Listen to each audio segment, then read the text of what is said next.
I'm gonna say something crazy, but I'm gonna need you to stick with me for just a second. I hope that in 2026, if you're lonely, that you invite more conflict, not less. Hi, I'm Nia. I'm a human with an opinion, just like everyone else in this world, and here's my opinion on relationships and conflict. No two people are the same. No matter how similar two people are, they will have a different set of life experiences, stories, interests, and that is beautiful. That's what makes each person their own person. Even when we feel incredibly similar to someone else, we are still not that person. That's a beautiful thing. And we would never want to change that. I believe that conflict is where the edge of one person is meeting the edge of another. If human beings were two circles, conflict is where the two circles are trying to meet, kind of like a Venn diagram. We know that conflict isn't always neat. In fact, most of the time it's not neat, but it is necessary. We need conflict to be known deeply. And if conflict is where the edges of us meet each other, without conflict, that must mean that we are not allowing ourselves to be known or to know other people. And every time we invite conflict or allow conflicts to be there in the ways that it is, we are giving the other person an opportunity to know what makes us us, or vice versa, what makes them them.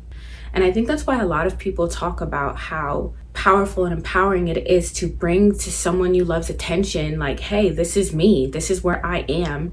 And in healthy connection, conflict is a deepening of intimacy. That knowing of self and the other person choosing to regard this part of you that needs care for is a beautiful thing. And I think so many people are used to avoiding that because it's not neat and it's not pretty. When you decide to swallow something or to not speak up about something, you're choosing to end a relationship. A lot of people think that by swallowing things or not bringing up issues that they're being a bigger person, they're being mature. Really what it is, it's a silent ending to a lot of relationships and connections, truly. Because even if you're making more space for that other person, you are beginning to make less space for yourself to exist. And also, I just want to say that all of this is within healthy context of relationship. This is for healthy relationships only. Family, friends, stuff like that. Like, only healthy relationships, right? To not have conflict is a choice to not be known, a choice to squeeze yourself out of the relationship, so to speak. And there is no relationship if you're not known, truly.